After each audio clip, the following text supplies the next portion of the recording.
Well, welcome again. This webinar is brought to you by the Ohio Employee Ownership Center, an employee ownership training and outreach organization located at Kent State University in Kent, Ohio. Today we have Pete Shuler of Crowe Horwath in Columbus, Ohio, and our session is entitled ESOP Benefit Distributions, a Critical Administrative Issue. Pete, take it away. Okay, thanks everybody for attending this webinar today. I think this is a great way to get good information across, and thanks to you, Jay, and the OEOC for inviting me to do this. My name, as Jay said, is Pete Shuler. I'm a partner with Crowe Horwath. A lot of you I know and know me. I recognize a lot of familiar names out there. But we administer employee stock ownership plans, administer about 500 of them. And so we see a lot of different distribution issues, a lot of different ways of handling distributions, and we're going to talk about all that today. It is, by the way, the one area of ESOPs where we get the most questions after the ESOP has already been put into place. So it's a very hot topic, and we will go ahead and get started.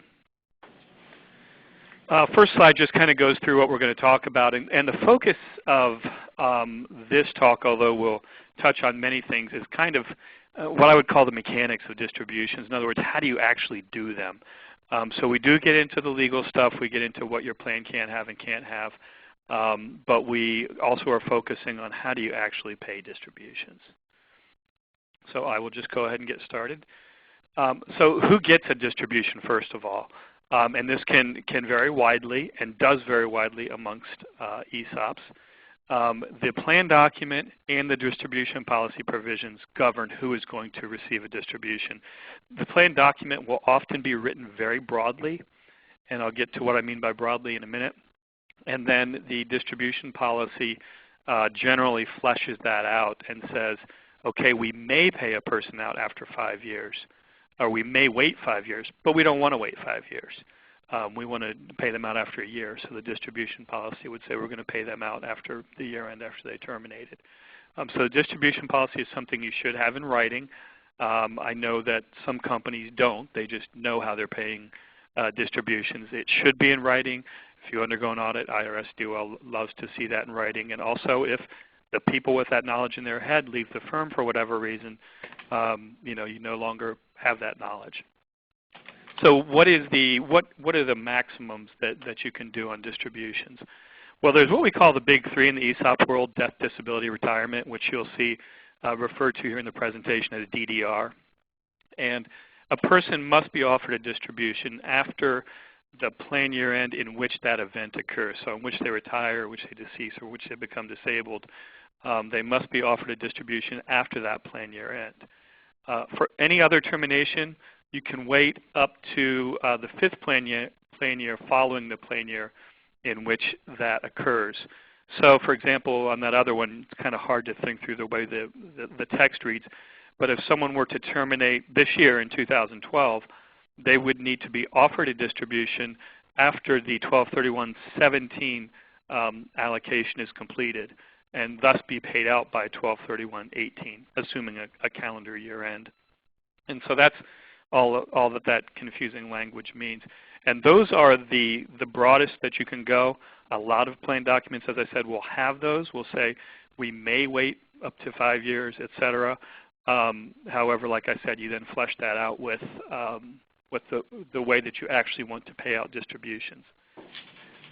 If you are leveraged ESOP, you may have this language in your ESOP, and this allows for the portion of a participant's account that was purchased with an ESOP loan for the distribution related to that portion and that portion only to be delayed until the ESOP loan is repaid. This will often be, there's some controversy, or not controversy, I won't say that. There's some disagreement because of the way the code is written as to whether this can apply to S Corps as well as C Corps. And so that's really an issue that when the plan was being drafted would have been discussed with your attorney. But what it allows is for while you're repaying that loan, you also don't have to also pay distributions of stock purchase with that loan. Now, if a participant has other stock in his or her account, or has cash in his or her account, those are not subject to the delay, just the stock purchased with that loan. Often we will see this language, but then a plan can carve out certain exceptions. So once again, DDR, death, disability, retirement, may be carved out. They don't have to be carved out, but they may be. And so it may say we're delaying for everybody except DDR. Also, sometimes we'll see a small balance exception. So anybody under $1,000 or under $5,000, we're going to pay their entire account balance out, including these leveraged shares. But everybody else we're going to delay. And generally what happens is this is put into an ESOP just to manage cash flow in the initial years of an ESOP. What we tend to see is that this kind of goes away as the company pays down really the external debt, because that's what's actually driving cash flow issues. As it pays that down, as cash flow becomes less of an issue, we tend to see this taken out of the plan. Also, there is one situation that you can't delay, and that is if a participant is age 65, has at least 10 years of participation in the ESOP, and has terminated. Those three things, that's an overall ERISA rule that you have to offer a participant a distribution of their entire account balance at that point in time. And as Jay said, ask questions as we go here if you have any, and we'll get them taken care of. Other than that, I'll just keep rolling forward. So how much does a participant get? Well, one of the things, of course, is their account balance, which I'll talk about in a second. But the other thing is their vested account balance. So they have an account balance. But how much of it really belongs to them? That's based on their years of service. Specifically, there will be a chart in the plan document that relates years of service to a percentage of vesting. Many ESOPs now would use a 6-year graded, where a participant is 0% vested for the for 0 and 1 years of service. So then when they earn 2 years of service, they get 20%, and they add 20% for each additional year of service that they earn. And a year of service is a plan year in which they work at least 1,000 hours, typically. There can be variations on that, but that is typically how a year of service is defined. So what we would look at is their account balance. We would look at how many years of service they have, and that helps us determine what percentage of their account balance they would receive. Once again, there are often, I would say more so than not, several events that cause immediate vesting, and that's death, disability, retirement. They don't have to, but most plans do that. So a person will become 100% vested at death, disability, retirement. Sometimes also early retirement if there's early retirement provision in the plan. Very important to provide your TPA with accurate records so they can track the vesting appropriately.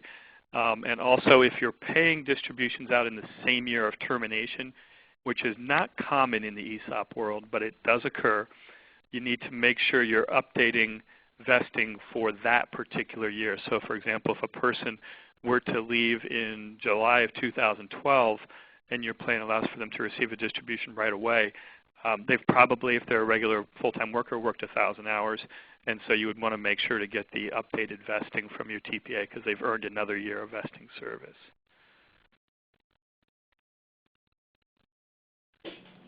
And then, so how much do they get? So we have the vesting percentage. We know how to apply that.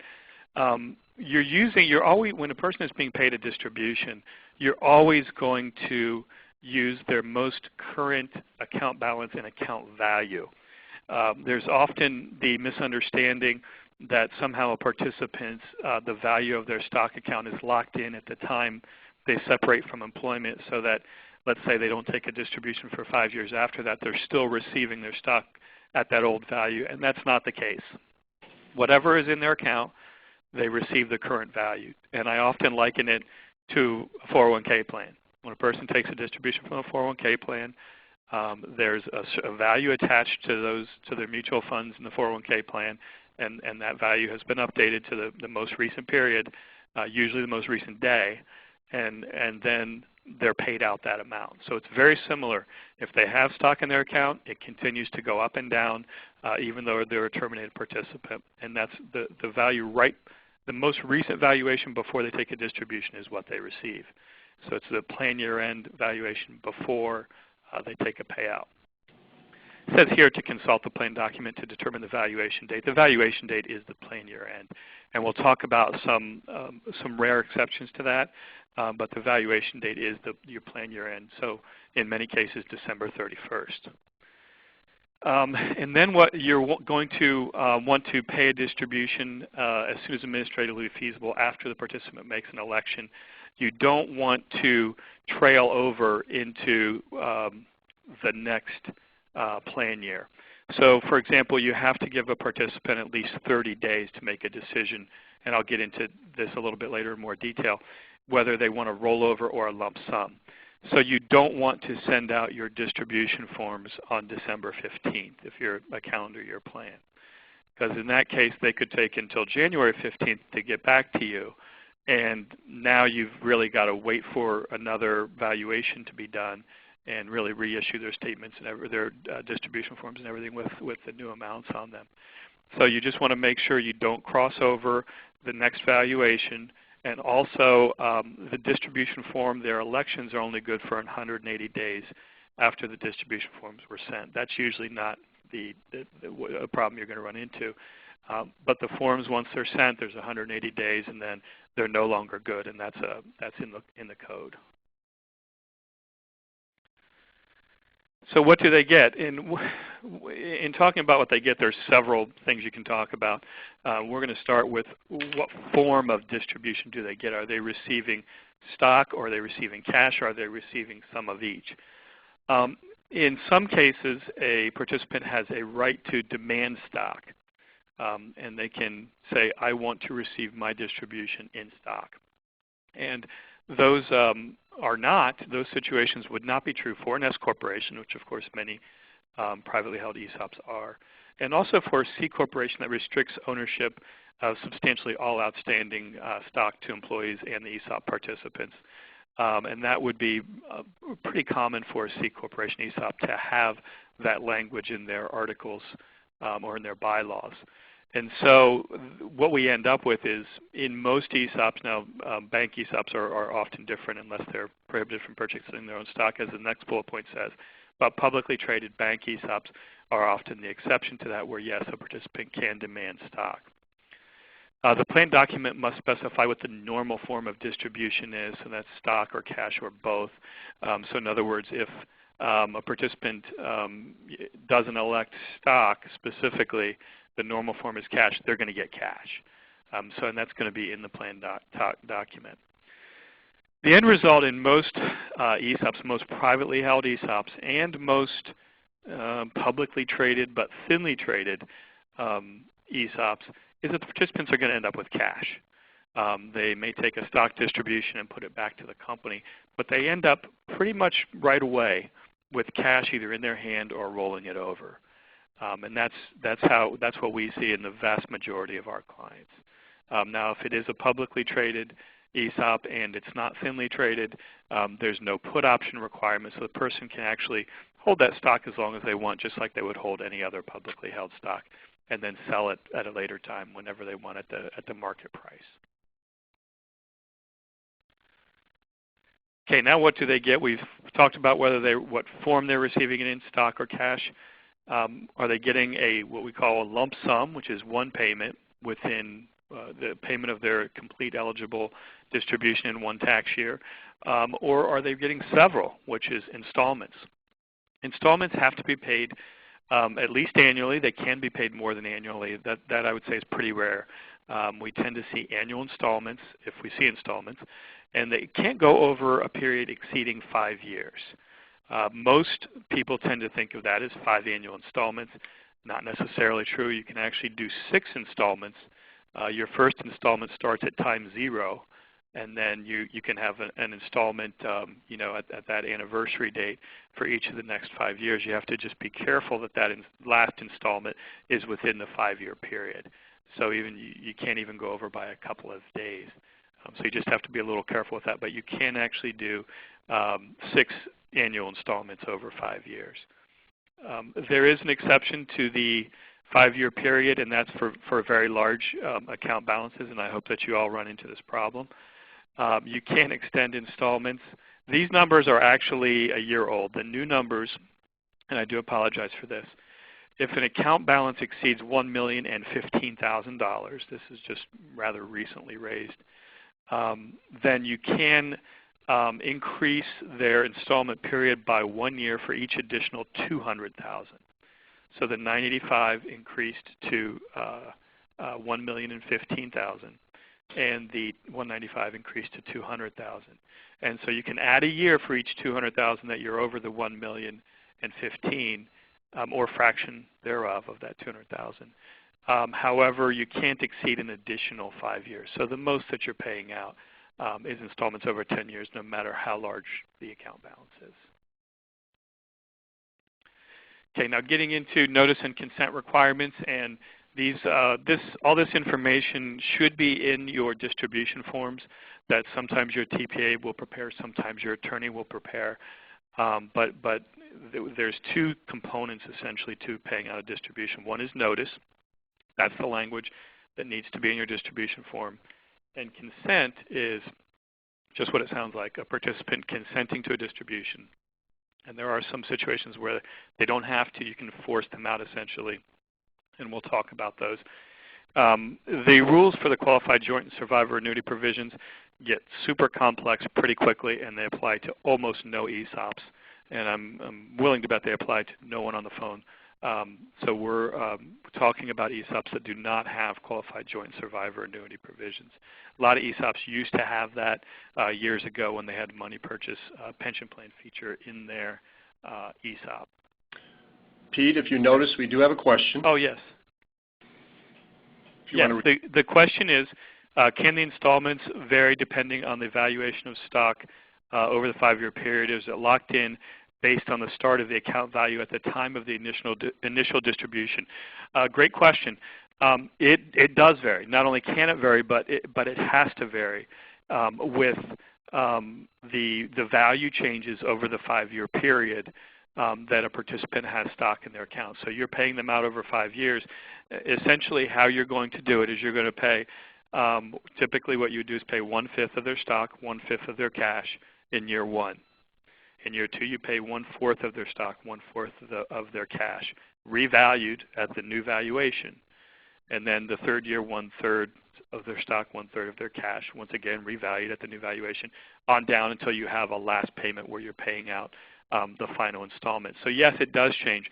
The stock is never locked into a certain price.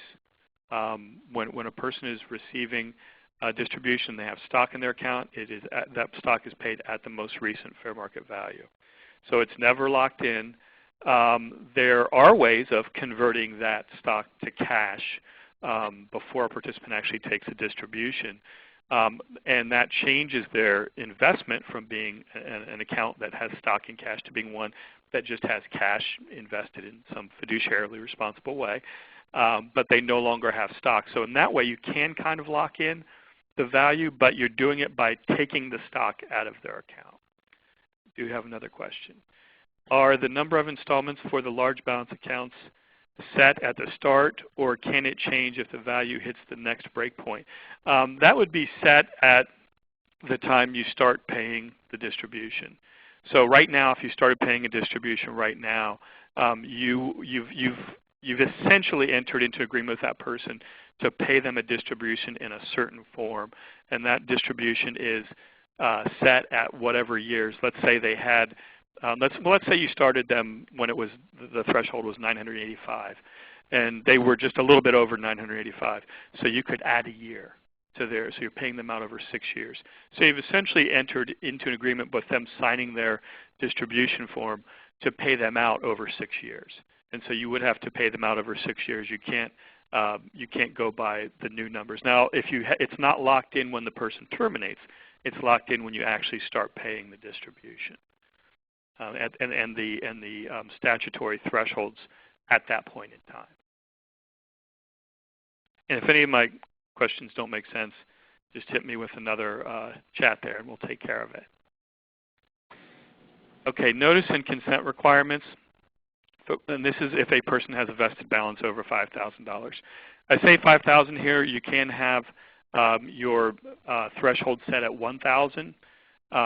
That would be in your plan document. You really have the option kind of between the two is what most would have chosen, either $5,000 or $1,000.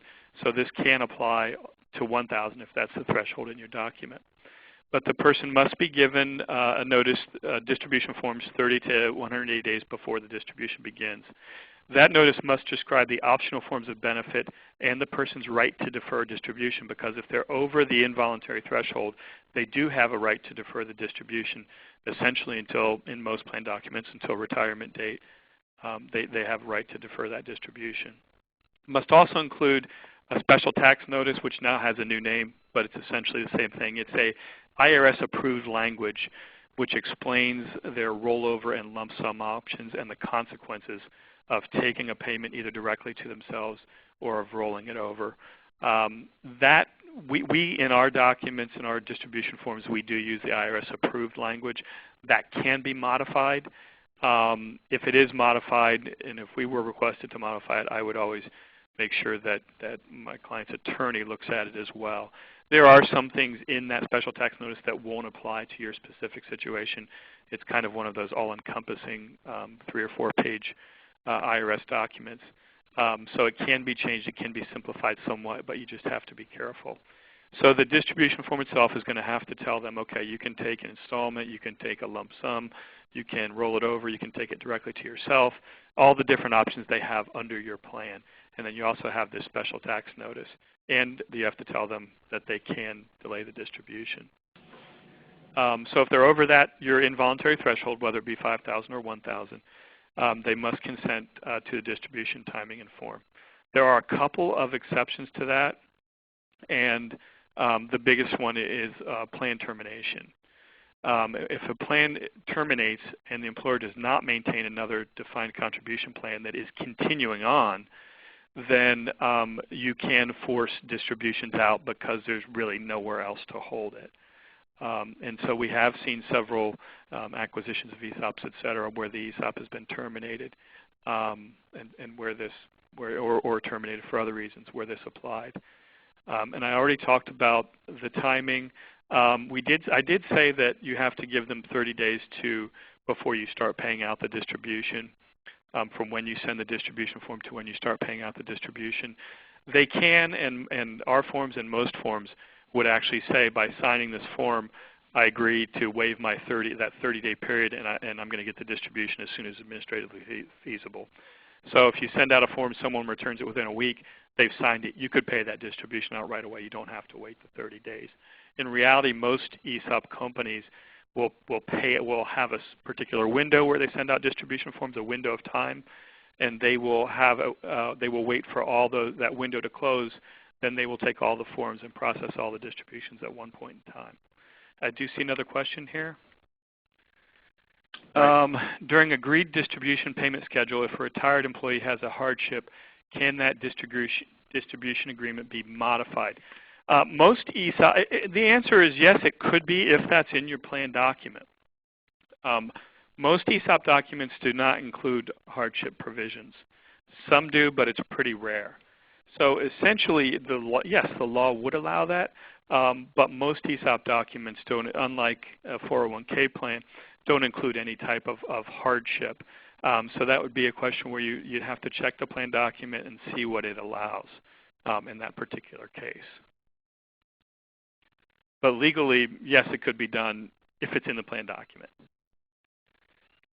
So if you have a vested account balance less than $5,000 or less than $1,000, if that's your threshold, then typically you'd send the same distribution forms. Technically, full notice is not necessary. You don't have to tell them that of course you don't have to tell them that they can delay the distribution because they can't. You do have to give them the special tax notice. The way our forms are drafted, every participant essentially gets the same form in most cases, and there would just be a box that says this provision does not apply to anybody with account balance less than $5,000, and then that provision would be a checkbox where they could say, I don't want to get my distribution at this time. So if they have something less than $5,000, they can't check that. It's not eligible for them, but it's still on the form. They must have at least 30 days to elect rollover or direct payment to themselves, and that is basically to give them time to talk to their financial advisor, decide what they want to do. You don't even need to provide a rollover option for distributions less than 200. In other words, you don't have to go through the trouble of rolling it over. You can just give the person a check. And then if somebody does not return a form, they would just be paid out. So if your threshold is $1,000, a person has $900 in their account balance that's vested, they don't return their form, you can just send them a check. Now if they have between $1,001 and $5,000, you can still force them out if $5,000 is your threshold, but it has to go to an IRA that's been set up in their name. And there are many, many, many financial institutions who would certainly handle that for you. In some cases it could be your 401k provider. In some cases it could be the bank that you work with as a company. They'd be happy to set those IRA accounts up for you. And then the participant gets a notification from them saying, hey, your money's with us now. If you ever want it, come get it. Got another question here. Is the 30-day notice necessary before paying out de minimis vested balances in lieu of RMDs? The 30-day notice is always necessary if the account balance is over $200. So if it's smaller than $200, because if it's $200 or less, they don't have a rollover option. You can just send them. If they have $100 in their account, you just send them a check. Anything over $200, yes, they have to have the 30 days. So by de minimis, I'm thinking that would be less than $200, and so the answer is that the 30-day notice would not be necessary.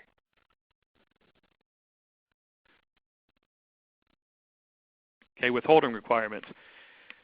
There's a 20% withholding on any distribution over $200 that is not rolled over. If it's under $200 or under, again, you don't have to worry about the 20%. But if it is over 200, the person doesn't elect a rollover, then there is a 20% withholding. And it gets a little bit different with stock distributions. I'm going to talk about that in a second. But it's just in a regular cash distribution, it's essentially just 20% of the value of the account that you're paying. Obviously, if they roll it over, the whole idea of doing a rollover is they're not touching the money at this point in time. They are just putting it into another retirement vehicle, another tax-deferred vehicle, so there is no withholding.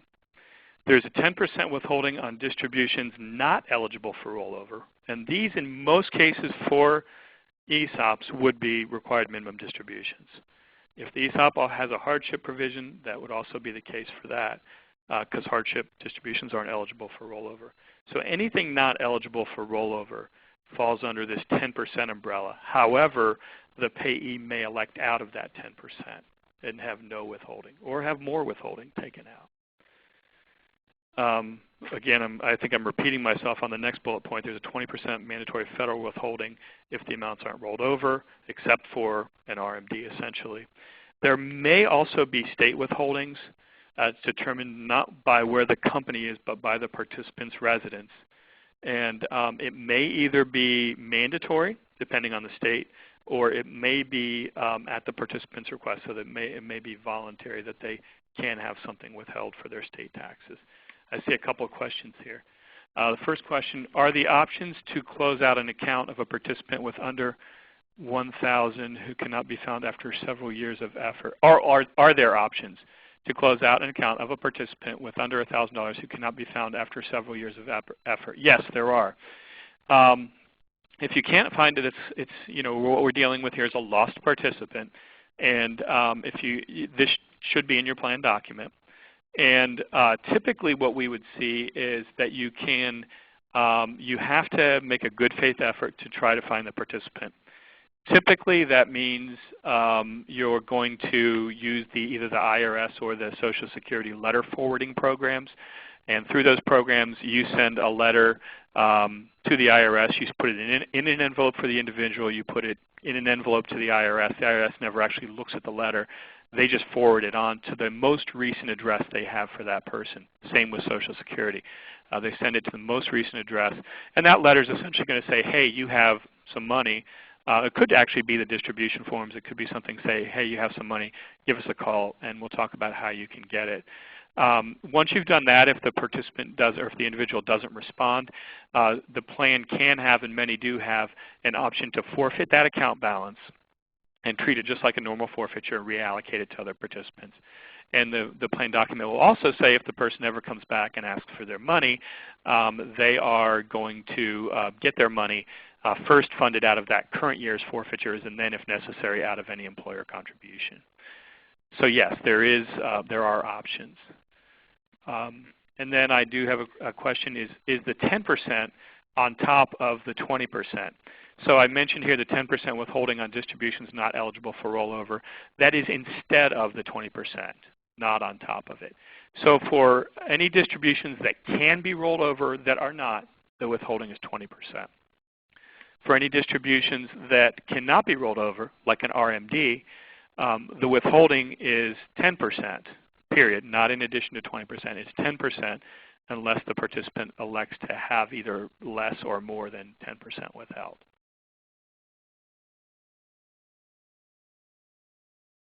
Okay, so here's just a kind of a straightforward example of cash withholding. You just simply take the distribution that the participant is eligible for. They haven't decided to roll it over. They're taking a direct distribution to themselves, and you multiply that by 20%, and their withholding is in this case $2,244.72. So the participant is actually going to receive a check of 80% of that $11,223.60.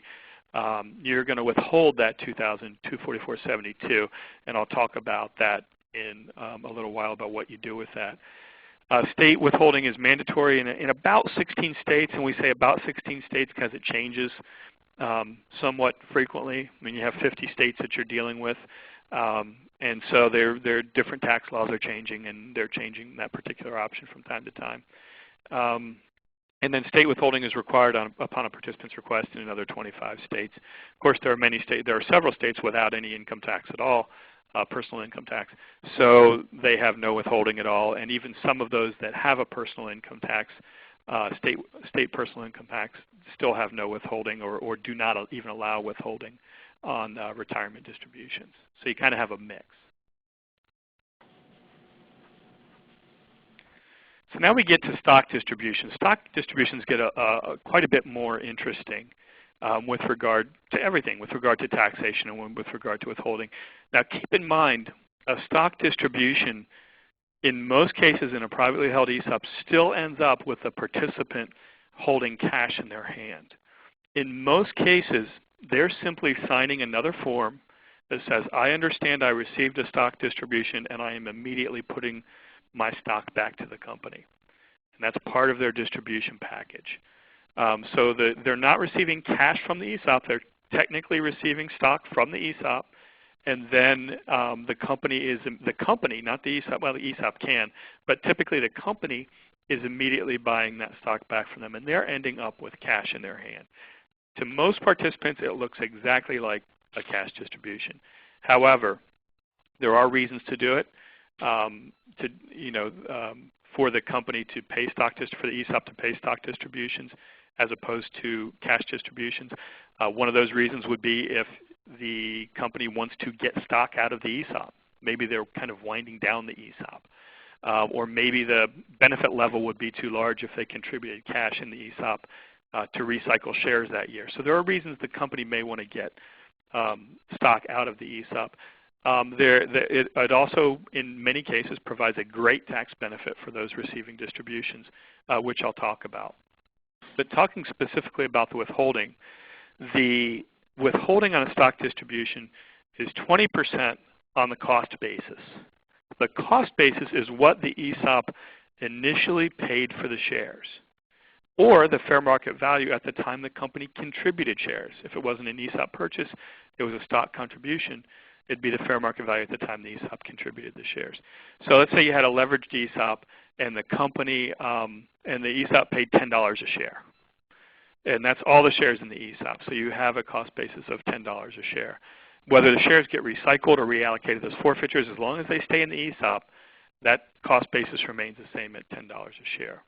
So participants withholding is based on that cost basis, which your TPA should be tracking. Even if you don't pay stock distributions, it's easier to track the cost basis as you go in case you ever want to pay stock distributions. Cost basis can be rebuilt if it's not currently being tracked and you decide later you want to pay stock distributions.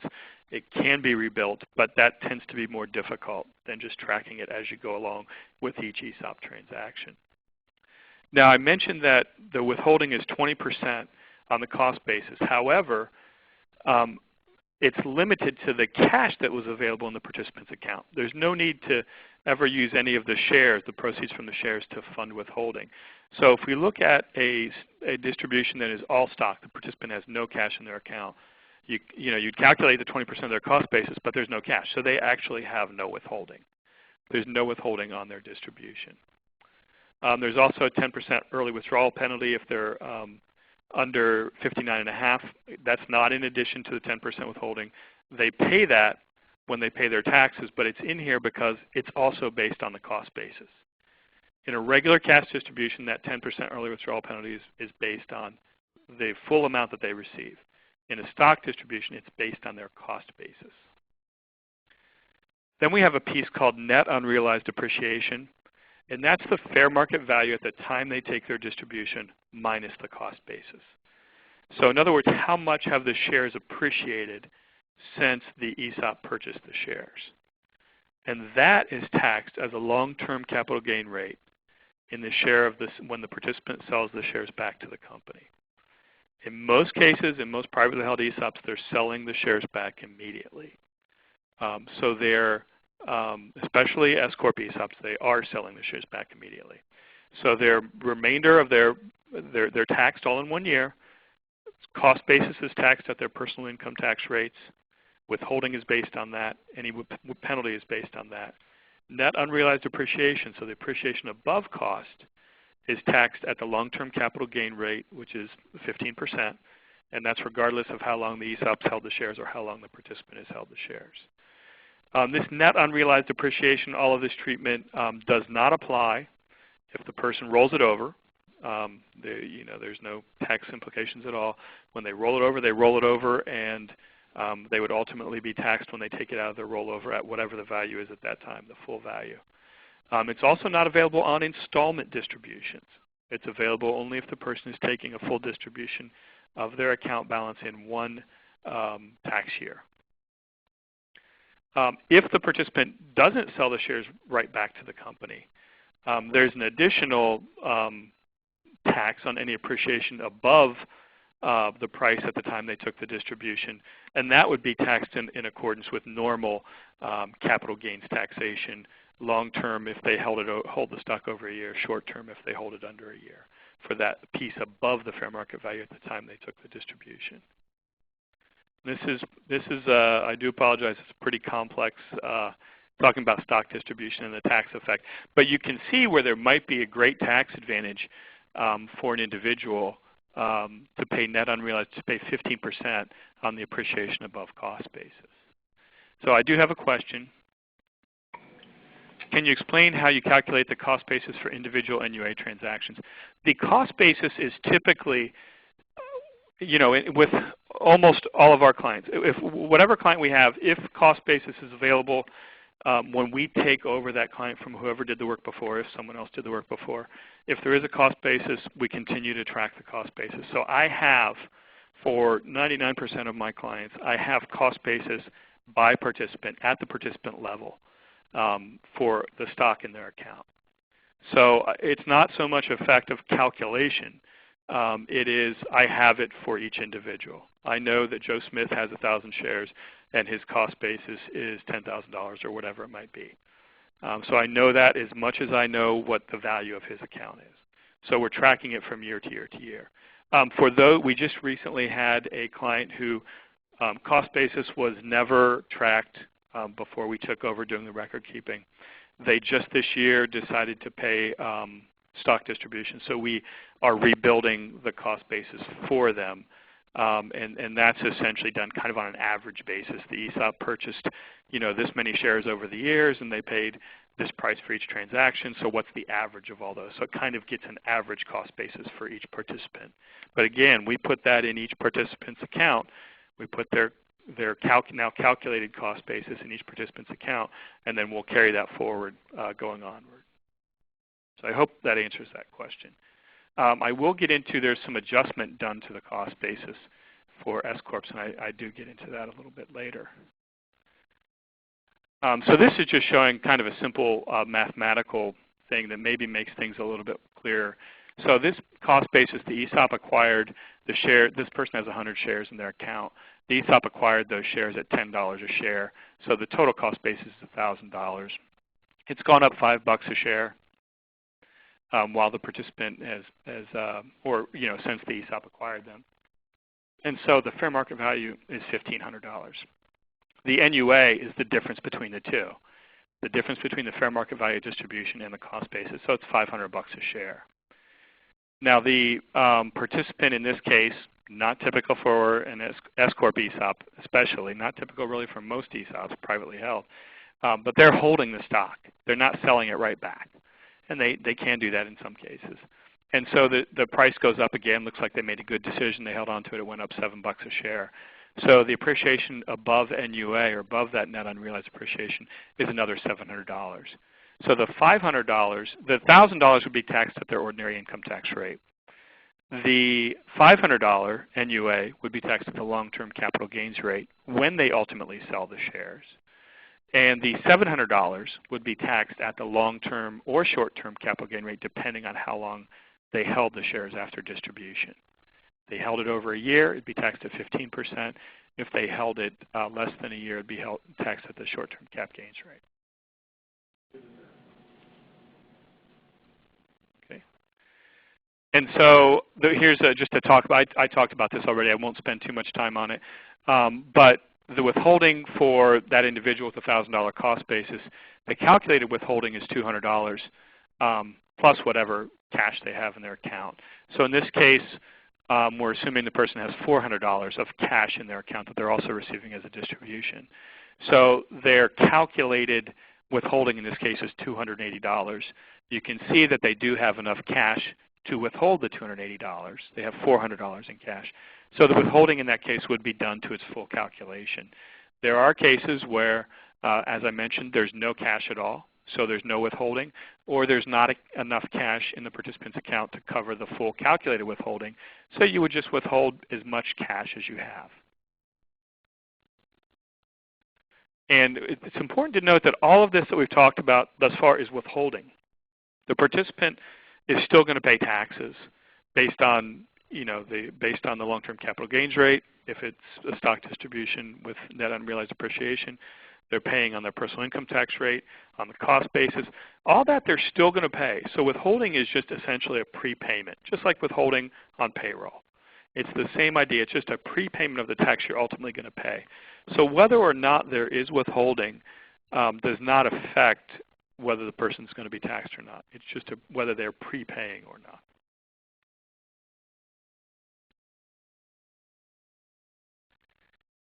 Withholding requirements, there are some payments not subject to mandatory withholding, of course, a rollover.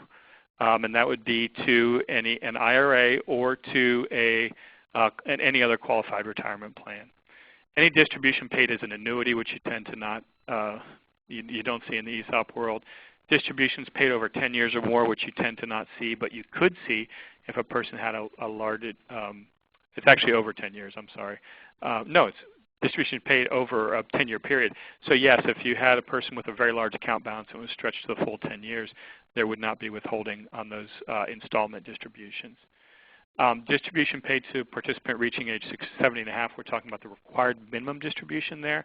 There's not withholding on that, except there is the 10%, but they can waive that. Distributions less than 200, and then hardship distributions. Hardship distributions also 10%, but they can waive that. So there's no required withholding on that. Pete, just an eye on the clock. Yes. We're about the 45-minute mark, and I know you have plenty of material left. So. Okay. I will move forward. You're right. I have to pick up the pace a little bit. Deposit of tax withholdings, I think everybody is familiar with this. It's now required that in most cases your withholdings be handled through the EFTPS, electronic depositing. If you have small withholdings of $2,500 or less during a tax period, you don't have to. Of course, once you have it set up, if you have a year less than $2,500, you're still probably going to use the electronic depositing. I give the website there. If you're not already signed up for it, which you probably are, then that can help you get the information that you need to actually do the electronic depositing. The IRS is insisting on it. They will actually give you a failure to deposit penalty if you are required to use electronic and you do not. You use paper or some other, well, that would be the other type of withholding. Okay, calculation of the tax. A regular distribution, as I mentioned, taxed at personal income tax rate. When I say regular, I mean cash distribution. Stock distribution, we talked about the taxation on that. If a participant is under 59.5, there is a 10% excise tax on their distribution. So it's their personal income tax rate plus 10%. So it's an additional tax. And for cash distribution, that would be on the full amount. On a stock distribution, it would be on the cost basis. There are some exceptions, such as a participant who separates from service, in other words, terminates after age 55, disability, quadros, we have them listed here. There's no exception for hardship distributions or diversification. There still is a 10% excise tax if the person's under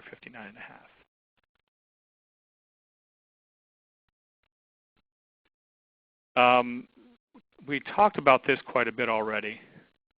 The one thing I wanted to touch here is the second bullet point.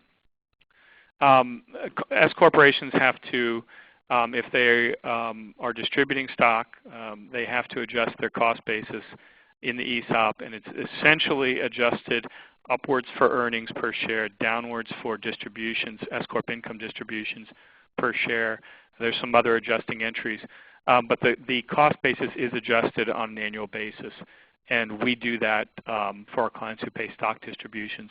For those who don't, if they ever decide to pay stock distributions, that's information we can get and very easily catch up on and allocate the aggregate adjustment at one point in time.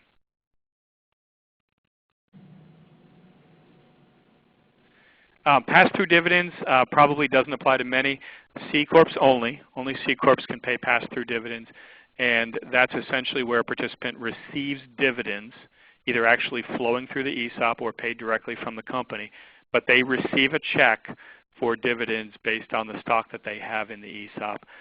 It is taxed at the ordinary income tax rate. It doesn't get the 15% dividend taxation rate. There is no 10% withholding. All the stuff we talked about, distributions, notice and consent, all that kind of stuff is not applicable. Distribution of pass-through dividends are treated separately. There's been many attempts to make this also applicable for S corporations so that S corporations could pass through income distributions. That none of those have been successful or even moved very far in the legislature. We'll talk about the 1099-R a little bit. The 1099-R is the form that's used to report taxation, to report the amounts that a person receives. So the person receives a 1099-R, they know what to put on their tax forms. And here's a picture of it in all its beauty. I'm going to use the pointer here for a second. Gross distribution is going to be the full value of their distribution, so cash plus the fair market value of the stock. Taxable amount will be the, if it's a rollover, it's going to be zero. If it's the not, it's going to be, if it's a cash distribution, it'll be the full value. If it's a stock distribution, it's going to be the cost basis. The other item you would see is net unrealized appreciation. If it's a stock distribution, the total of box 6 and box 2A will equal box 1. So you'd have the cost basis and then the appreciation above the cost basis right here. The other item that really applies is the distribution code. This is where you're telling the IRS if the person rolled it over, if they didn't roll it over, if there's an exception to the 10% penalty, etc.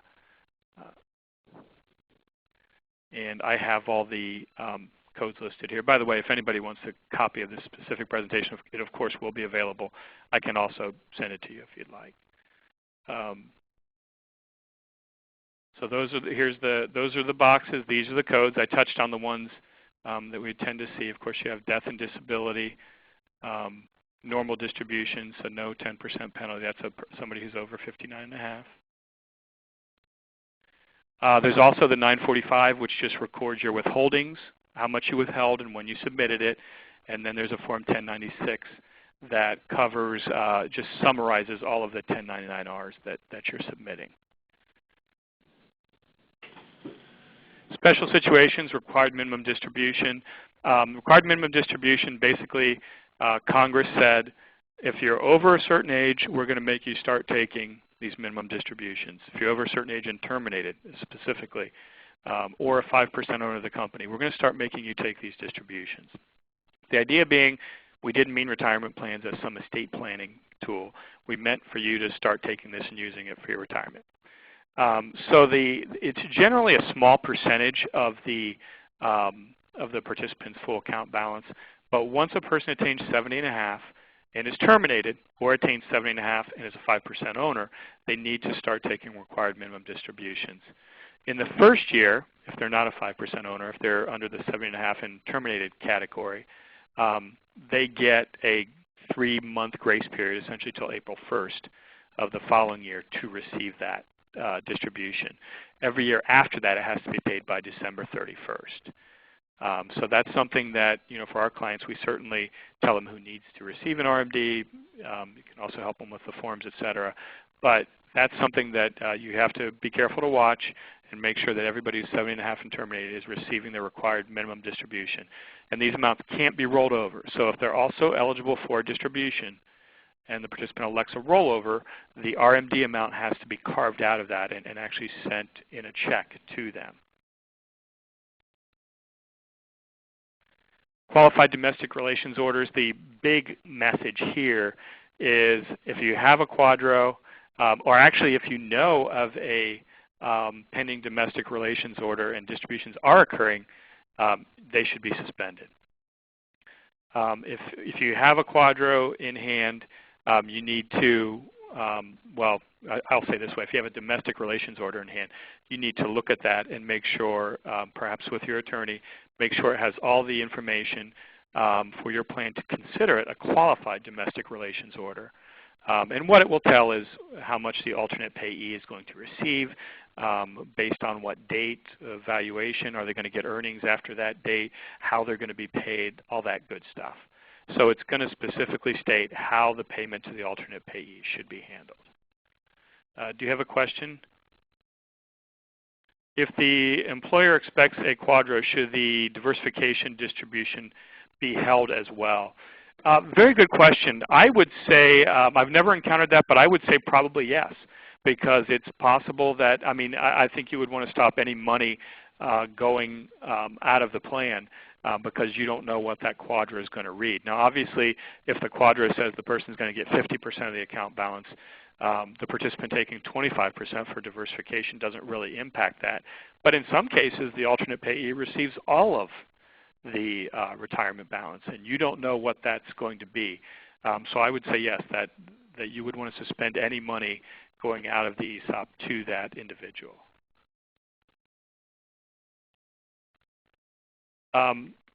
There can be, there often are, transactions that take an ESOP from a certain percentage of ownership, let's say 30%, to 100% or to just a higher amount, 70%, whatever. We would call those second or third stage transactions, whatever the case may be. The additional debt taken on in that transaction, especially if you're going from 30 or 40 or 50 to 100%, is pretty substantial and has an impact on the value of the company.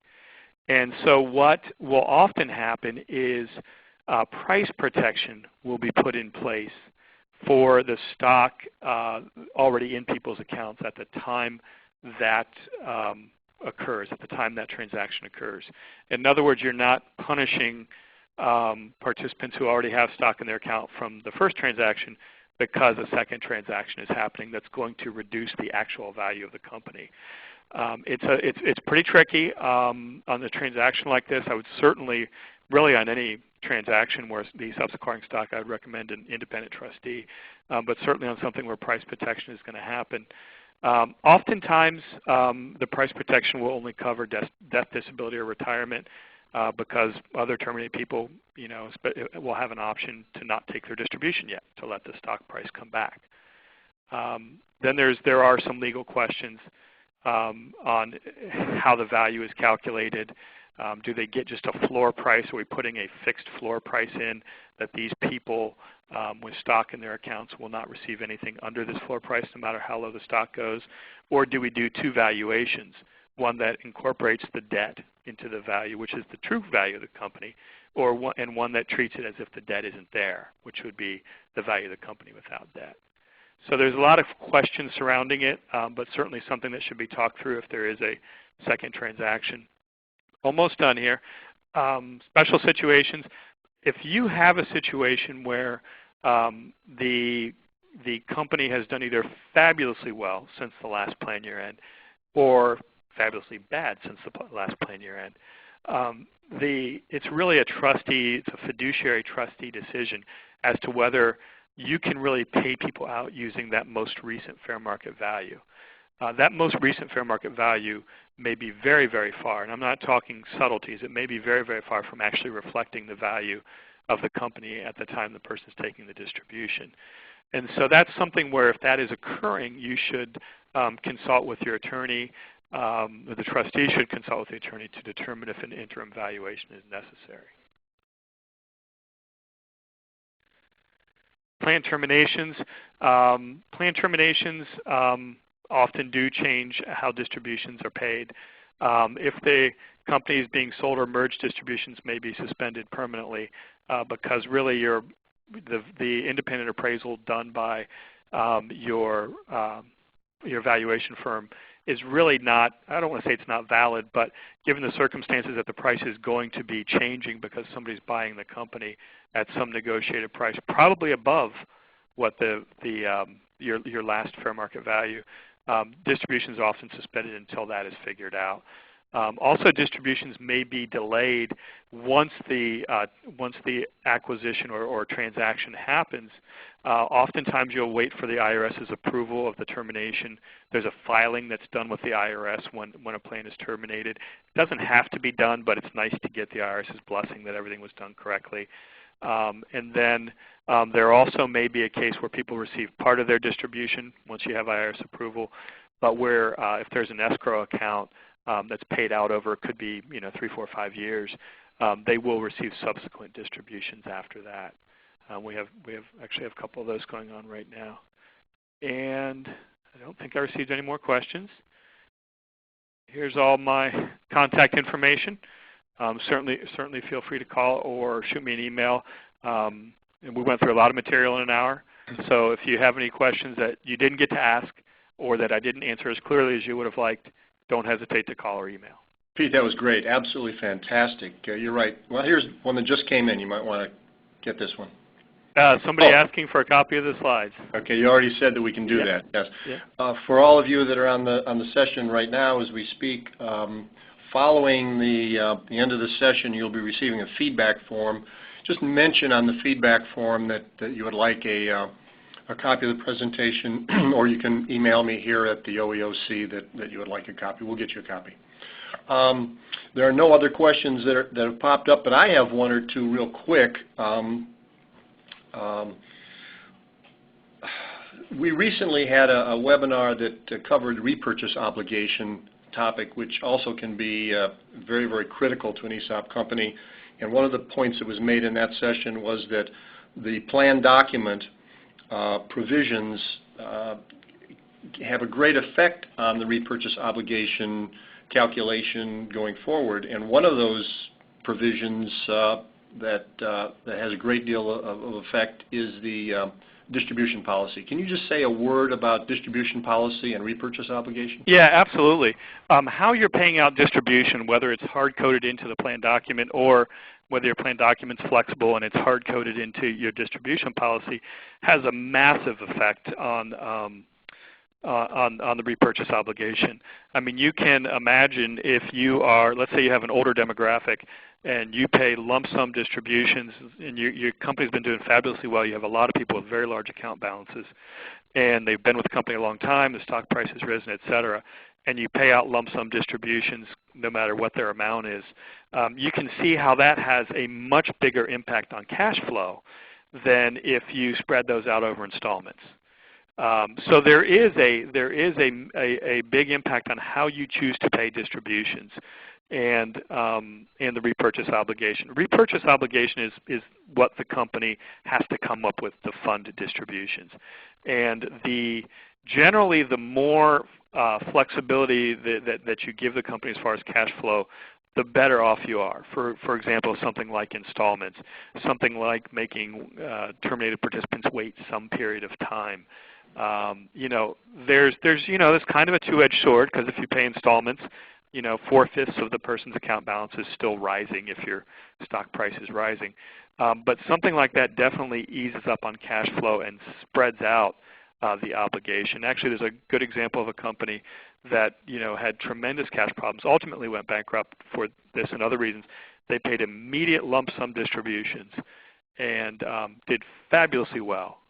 Leader in their industry, did very, very well. And the first time their stock price took a tick down, there was somewhat of a run on the bank. I mean, we're talking very high 6- and 7-figure account balances, and many people in that 55 to 60 thinking about retirement anyway. And there was a run on the bank, and that's just something that's very difficult for a company to handle. So you have to have provisions that make sense. You don't want to make participants wait forever to get a distribution, but you also have to make sure that the company can handle the distributions as far as the company's cash flow goes. Great answer. Yeah, that's kind of what I was looking at. That 100% immediate lump sum distribution on separation would be one of those factors. Absolutely. That yeah. you would look at as an administrator taking on a new client.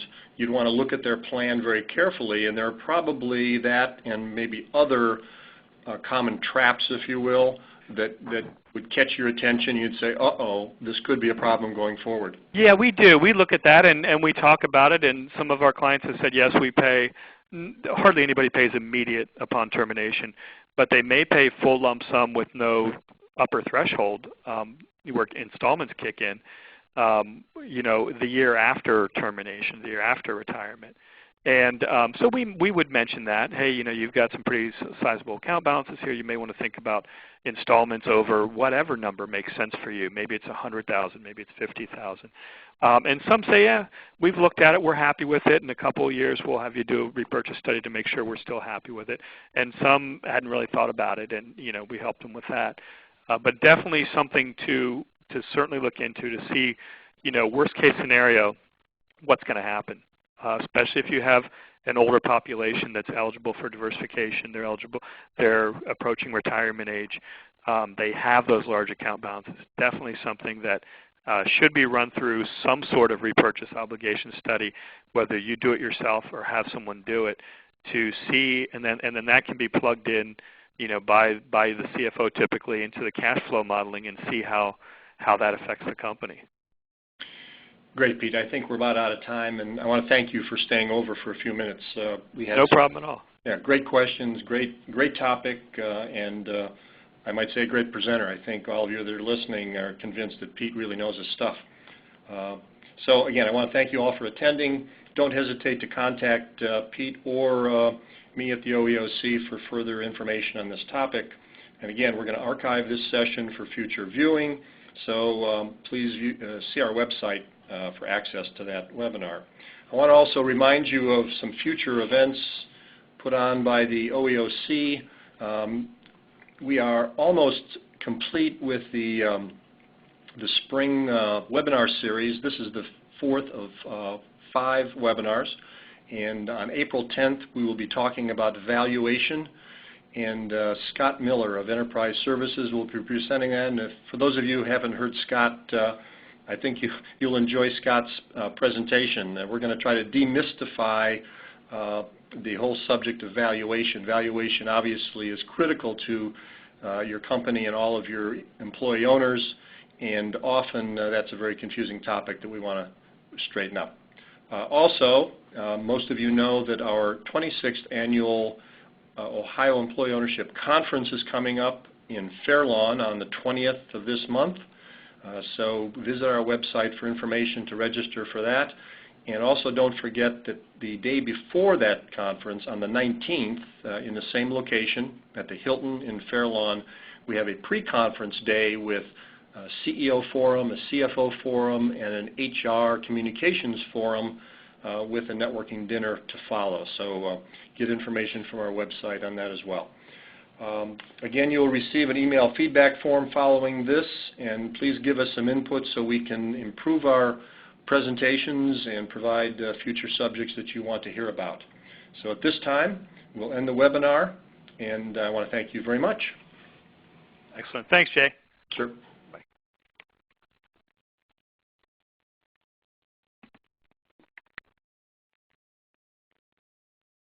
Thank you. Please stand by.